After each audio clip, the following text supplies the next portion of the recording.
right, marketers, grab your overpriced standing desks and that oat milk latte you love so much, because welcome to Notorious B2B, the only show where we treat LinkedIn drama like breaking news and expose the real B2B marketing sins. Yeah, think of us like SNL meets TMZ, but for the people who argue about whether gated content is still a thing or not. I'm Task Bober, B2B landing page nerd and lovable troll on LinkedIn. And I'm Tim Davidson, the guy making TikTok-style videos and cutting fruit on LinkedIn. Together, we're cutting out nonsense and roasting the most ridiculous trends in B2B marketing. Because if we have to suffer through another 10 things getting engaged taught me about B2B sales, we're taking you all down with us. Let's get into it.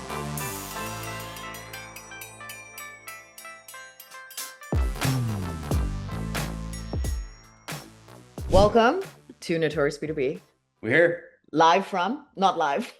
Recorded from Burlington, BT. Yes. Drive by Exit 5. We are here. We were not going to do this. We were actually just going to interview people because we were lazy, but we have a lot of video friends. Dom made us. Thanks, Dom. That's all right. Dom's recording. No free plugs. Fuck. I'm sorry. I forgot. Yeah, no. Oh, he okay. did lose his job. But He didn't lose it. He quit his job. something like He did not lose his job. Don't create drama when there is none, okay? people love it. No, he quit his job to start a video agency, and we will share tips with him in our other podcast, The Marketer's Exit. Hey, plugs. Okay. We're always free plugging. Okay. I want to go make a talk in 10 minutes, which Tim thinks is not going to happen. But the docket's docketing, so. A little bit. It's not that much. It's not. All right. All the drama's here. So no one's creating drama out there for us to cover, right? Actually, there's not that much drama, yeah. Okay. What's going on? What's the first thing we're doing? You went to Inbound last week, and I had It's true. the We're Not Marketers crew on. There was a lot of discussion there. It was good. It was okay. I did miss you. Was better. I did miss you. Appreciate What happened that. at Inbound? You messaged me about this, and then somebody else messaged me about it as well. So Inbound, obviously a lot of speakers. One was the infamous Neil Patel. So I actually did not go to his talk because no shot am I going to go to his talk. You never attend anyone's talks, though. Love you, Neil. Not really. But someone else, Meghan Muchow? Muchow said gatekeeping at Inbound. It happened with Neil Patel. In a session about getting noticed on AI, Neil shared data mentioning that Reddit is one of the main ways to get picked up on LLMs. But when his co-host asked about how he's getting his business noticed on Reddit, he said, no comment. When asked again, no comment. Inbound is about community, about sharing information, equipping marketers to the most they can. We are here to learn, blah, blah, blah. But Neil is basically gatekeeping about how to show up for LLMs. Honestly, that sounds like a Neil Patel thing. I feel like he does that. Okay, but you know how we rail on the comment for this app? Yeah. He's saying no comment. So he's gatekeeping. Yeah. I mean, that's also comment gating. It's just come to me, submit a demo, and then maybe I'll tell you about I just think it's funny. that he's just like, I'm not going to tell you anything. On a main stage, he's not going to give out the deets. He just says no comment. Yeah. No one's going to figure that out. So where are they supposed to find out? I mean, obviously there's a monetary agenda in that, right? I guess, but we really think he's just, I don't know. I just find it funny. It's just a weird thing to do in marketing. It is a weird thing to do, especially in the everyone's sharing the tactics and the frameworks and that kind of thing. But do you think it's because he actually just doesn't know how he's doing it and his team is doing it for him and he actually has no idea? There's actually a good chance of that. Okay, so actually that's kind of funny because I was thinking that he was just gatekeeping. No, I don't think he's gatekeeping. He doesn't even know. I don't think he knows. Well, I just had this discussion with someone the other day. When you become big enough and you just have a team that does everything for you, then you don't have to do the stuff. Dave literally Dave knows his stuff. Sorry, Dave, love you. But when he has this team, he's like, oh, I have the ideas, whatever, but then I don't have to do the execution part. So I don't think he actually knows how to get a brand out on Reddit. He's the SEO guy. So you get that big. You think he knows anything about SEO right now? I don't think he knows shit about SEO right now. He's far removed from it. To be honest though, I think I was just coming at it because I've seen him just steal other posts. So I just feel like that's his jam. Yeah. No hate, just saying whatever. Just facts. Just facts. Just speculation. Mm-hmm. Yeah. It could be. If he wasn't as famous as he was right now, he would be a guy on LinkedIn commentating right now. I'm quite sure he does, And actually. he already does Pretty it? sure he does, yeah. Selling courses, which he also We'll does, fact right? check that, but Will we fact check it? We don't fact No, check probably it. not. Okay, what's next? Oh, we have a crew today, so they can actually fact check for us. That's Oh, he's amazing. fact checking. Love Alright. that. Love that, the fact checking. All right, next up, what do we got here? Why do we have so many data breaches in B2B? What's going on here? I don't understand. So actually, funny enough, I was in one of those breakout sessions Yeah. at a Drive, and obviously the question was like, "Oh, what are you using AI for?" But there's a CMO there that works at like basically like a cybersecurity company. Okay. And I asked, I was like, Fact check. What's the fact check? He's that guy. He's that guy. Neil Patel is that guy. Shocking, not shocking. Just saying. Just saying. Okay. What's happening with the breaches? But this guy's like a CMO at a cybersecurity company. And I asked, I also said, like, I don't think you'd ever do this, but in theory, you could hire hackers, right? To do things so that your company stays in flow. He laughed and he's like, we don't, but some companies have done it. And then someone else chimed in and was like, yeah, that's like an actual thing. Like people have done it. It's called like penetration specialists or something like that. But like penetration testing. Yeah. So what's this one? Okay, this one's a VC firm, Insight Partners. It's supposedly huge. Yeah. They had a data breach back in January. Ooh. And they had a bunch of personal data stolen. And I don't know if people know this, but usually in contracts for big companies, they have to disclose if those things happen. So they begrudgingly did a blog post and had to talk about the cyber attack and probably had to inform all employees and customers that this has happened. So they talked about this after 9 months, you're saying? After, oh shit, you're right, because January. It happened in January. That's hilarious. It probably took that long to get the stuff approved, though. The logo is way too small, too. Yeah, the logo is way too small. So, yeah, company said stolen data includes personal information about its current and former employees and information relating to its limited partners, the investors who provided capital to Insight's venture funds, but whose names are typically kept private. So, private stuff released publicly. What's fucking new? Oh, here we go. The company previously attributed the hack to a sophisticated social engineering attack, but has not yet provided evidence for this claim. It is still unclear. Social engineering, man. Maybe we're in the wrong field. We should start our niche in just like scamming B2B companies. I think I'd be really good at that, by the way. You would be excellent. I think I'd be really good at that. Yeah, you'd be great. Okay. Luckily, I'm not that.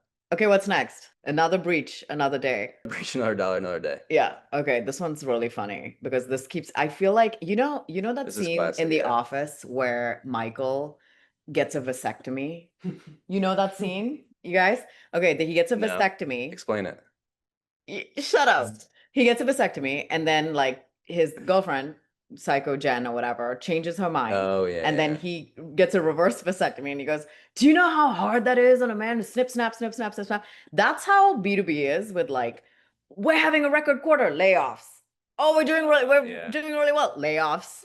And that's literally what keeps happening here, which is now Canva, we just covered them like last week, 2 weeks ago together. Mm-hmm. And they made all their employees millionaires. And then suddenly we see this layoff post on LinkedIn. We're like, WTF is going on here? Shirley Tat, global head of social media at Canva.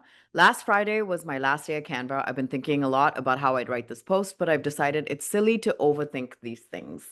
I also don't believe in layoff posts. I'm going to share the greatest things I've learned during the past week versus past 2 years. Yada, yada, yada. Okay, so she shares 5, 6, 7, 8 things about, whatever, best time or whatever. And then she's going to go touch grass is what she said until she figures it out. Lots of people, lots of support. But the point isn't actually the post, which got 3,600 reactions. Insane. Yeah. It's that the company had like an outrageous record. Yeah. Didn't they just make everyone millionaires? They made everyone millionaires, but clearly not everybody. Do you think she's still got that money? Even though she got laid off, because I don't know how that works, right? Because it was like a vesting is how it works. So like, but does she still get that money? I think once you're vested, you get the money. Oh. Maybe. I don't know how that works. I mean, my shares were vested, and one of my last companies, I didn't get shit. Yes, they're vested.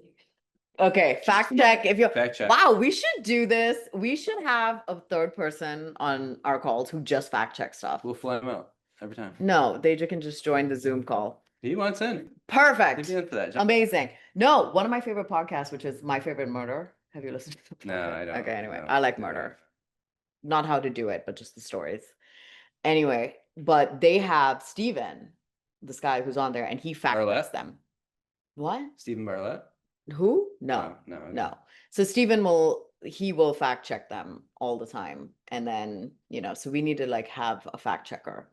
We pay nothing. Yeah, we could do that for Zoom. We will pay you in exposure points for all 50 people who listen to this every week. That's terrible. Done. Okay. No one's gonna do that. All right. Anyway, can we not do this? Like this is what I'm saying. This goes on all the time. I'm confused. Profitable company. Oh, we'll do a layoff. Profitable company. But that's how, that's the cycle. It's the and it yeah. goes. I just don't get it. Like, why do they keep doing that? Can I ask you a question? Oh, absolutely. Will you push Asher to get into tech or B2B marketing? Oh, he's already in tech. Asher is Tim's son. Yeah, he's in tech. He's in tech? Yeah. Okay. He's already getting trained. I'm pushing my daughter to actually get into more environmental stuff because I feel like tech will eventually be obsolete and then it will and automated and like just AI slop, and that's just not a future for her. So, but the earth is going to be in a very, very shitty place by then. Too serious? Okay, let's move on. Too grim. Too grim. Okay, cool. This is me trying to make Jen's talk, which has already started, by the way. Yeah, dirty. I'll catch the recording later. Okay, let's noodle. What we got? All right. Ooh. It's getting better and better, isn't it? They are focusing on the right features. I just want to say. I do like the lockdown. I do like the knockdown here. All right. Well, so the big story here is LinkedIn's now requiring every single profile that uses recruiter or talent acquisition in their title to verify that they are a real person. Which they've got some. Yeah, we got some gas crowd over here. Big gas. So there's an article here from LinkedIn. No. Oh, hrdive.com. Sounds legit. Oh, geez. From social. What's Sociable? Okay. hrdrive.com. LinkedIn expands company page and recruiter verification. Workplace verification will be required when a member adds or updates leadership or a recruiter-related role, the company said. VP of product okay. LinkedIn. So this is legit from LinkedIn. Okay, so yeah. Okay, let's go. There we go. That's good. Oscar, VP of product at LinkedIn, says LinkedIn is going to expand verification to millions of businesses and keep job titles, blah, blah. Lame title. We'll workshop the title later. Yeah. Yeah. We'll send him like a deal here. We'll send him some notes.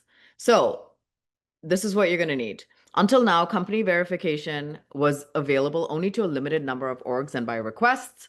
That changes today, increasing access to all companies with a premium company page, unlocking access for more businesses. So verified premium company page helps businesses stand out with confidence.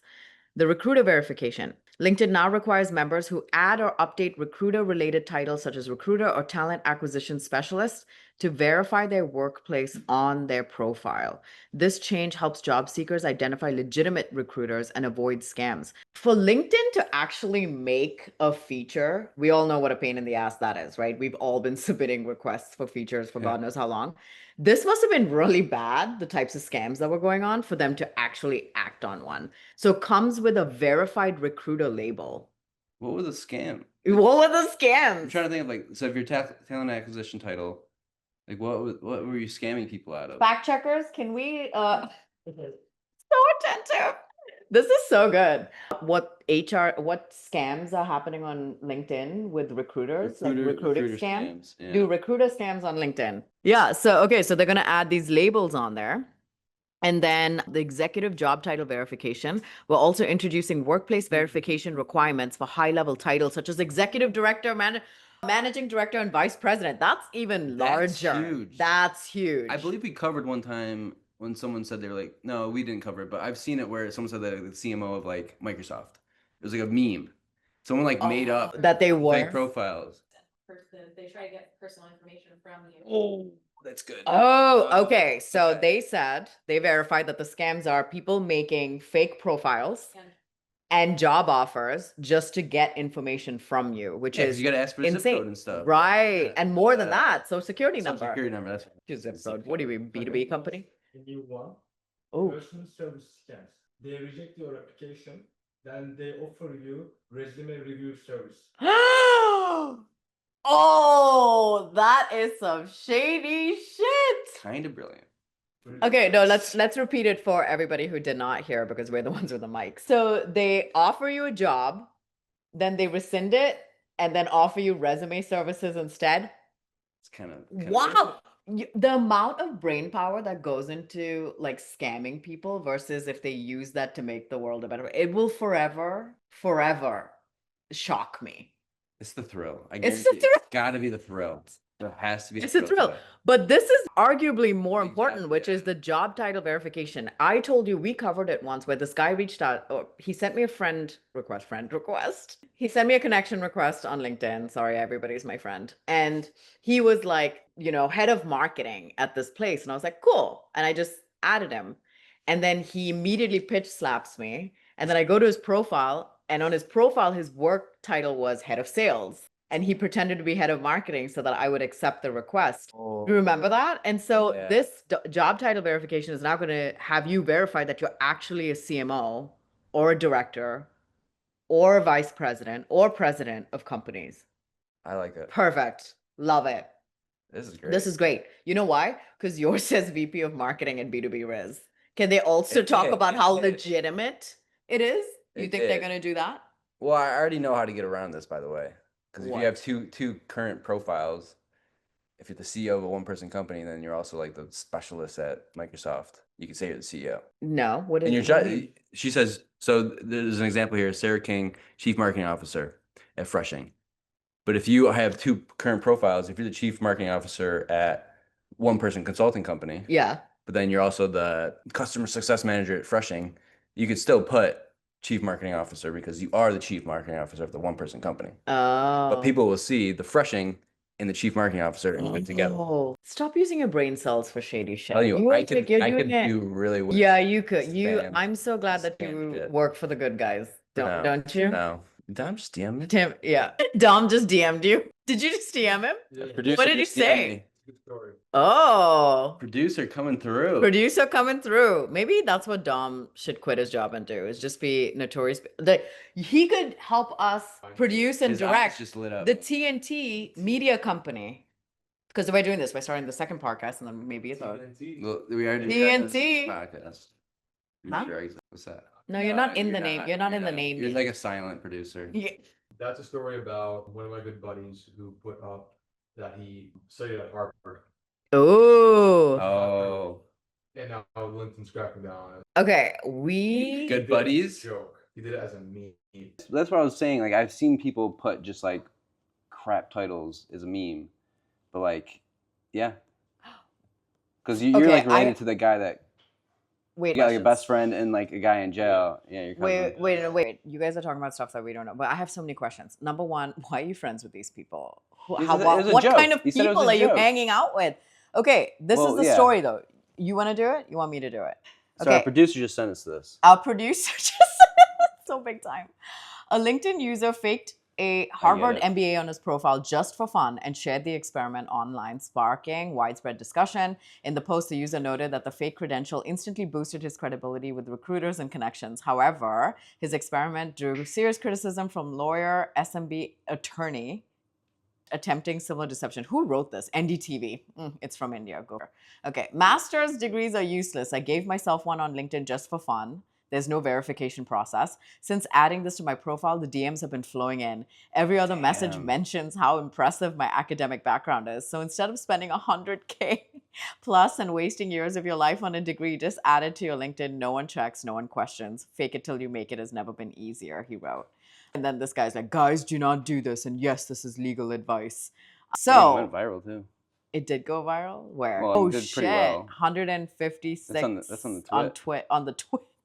The twat. Oh, sorry, the twit. On the twit by the twat. Bro snitch on himself. That's like Mike Ross walking to the prosecutor's office. That's so good. The comments are always going to be good. Okay, so this was your friend. It was a satire post. Yeah, it was I mean, yes, that is apparent from this. But then he was still getting messages because people don't read. He's not wrong, by the way. He's right. Like, you can just make shit up. Shit. So wait, did he get a job from this? He was saying the DMs. Oh, he runs a also marketing. doesn't even care. He's like, whatever. We should do that.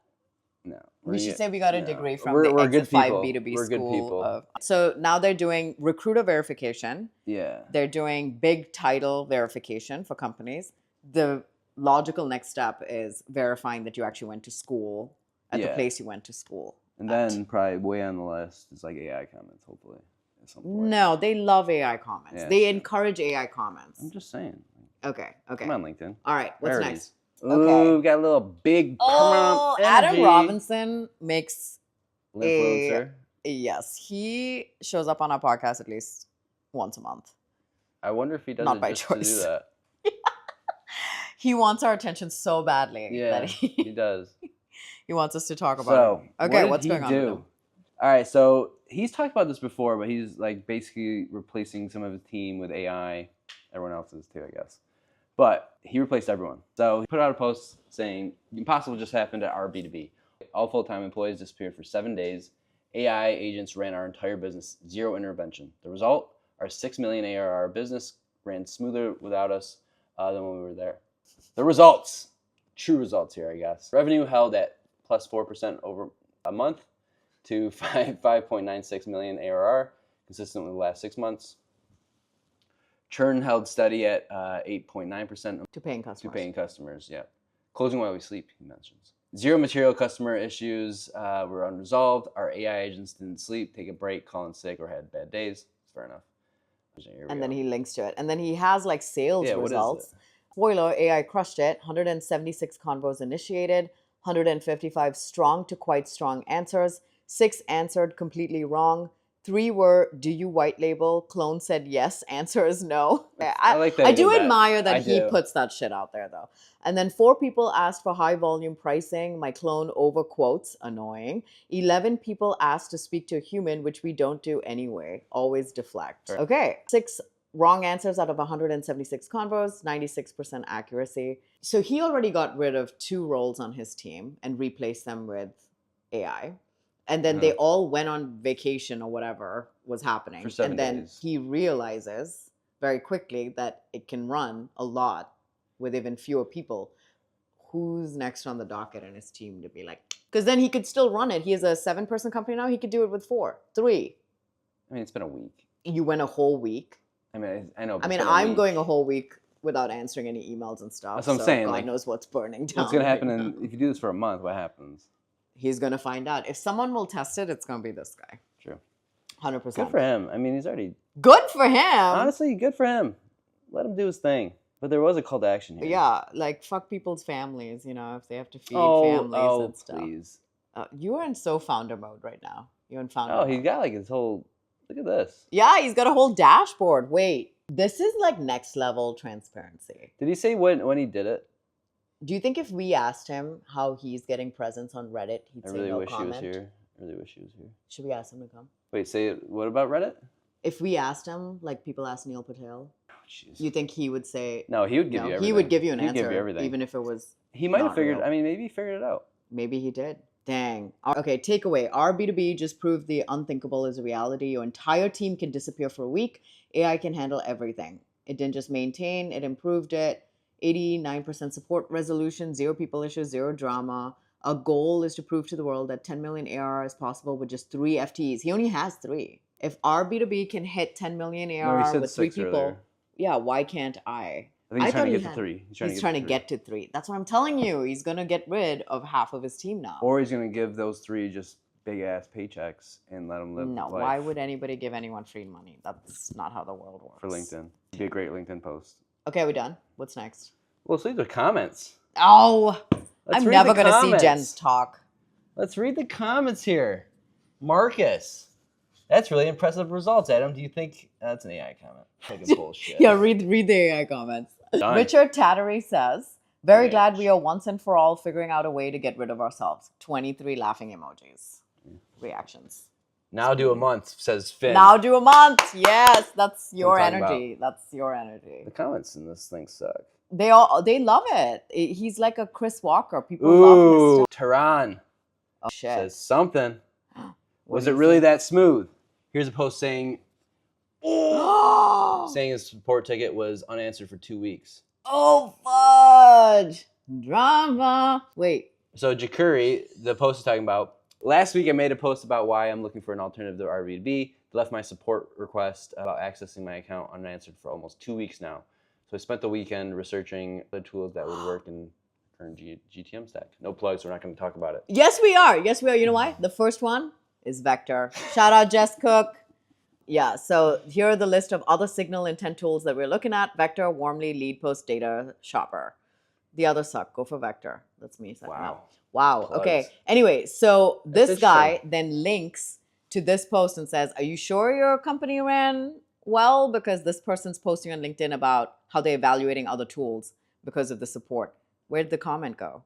Unanswered 4. And let's see what Adam Robinson. I do. One thing he will respond to every freaking comment. Yeah, a lot of respect for that. Okay, he goes, I'm not defending subpar support, but it appears as though if you see us doing this, it's because we're getting eyes. I'm not defending subpar support, but it appears as though this person wrote looking for someone, me, to help her get more out of the platform. Not making excuses, but just so you know, that was the ticket. He goes, makes sense. Just curious about all the kinks in the system and how they'd get ironed out over time. Also, he, not she. Oh, okay. What? Oh, and he goes, I fat get it. finger. I would have made the mistake, to be honest. Take that out, way. Take that way out. That's not happening. Okay, we are definitely sacrificing perfection for radical efficiency and designing our businesses around it. To be fair, that probably happens without AI. Just don't even hire in the fucking first place like you and me. Oh, I was like, something was we got happening. something about Brian Law. Is that what you want? Okay, that's it. That's it. We got to go to a session that I'm half an hour late for. By the way. Oh, I want to go see it. Jen, if you're listening, I 100% attended your talk, and this was not at all between 2:45 and 3:10. Retention rate. All right, bye. Retention rate, see ya. And that's a wrap on Notorious B2B, where we expose the nonsense and remind you that most B2B marketing is just a very expensive guessing game. Don't, and post a passive-aggressive LinkedIn poll about it. We'll still find you. And if you have B2B drama we should cover, slide into our DMs. We accept screenshots, leaked internal memos, and questionable brand rebrands. Until next time, keep your marketing unhinged and your LinkedIn bio free of the words growth hacker. See you later. Later, skater.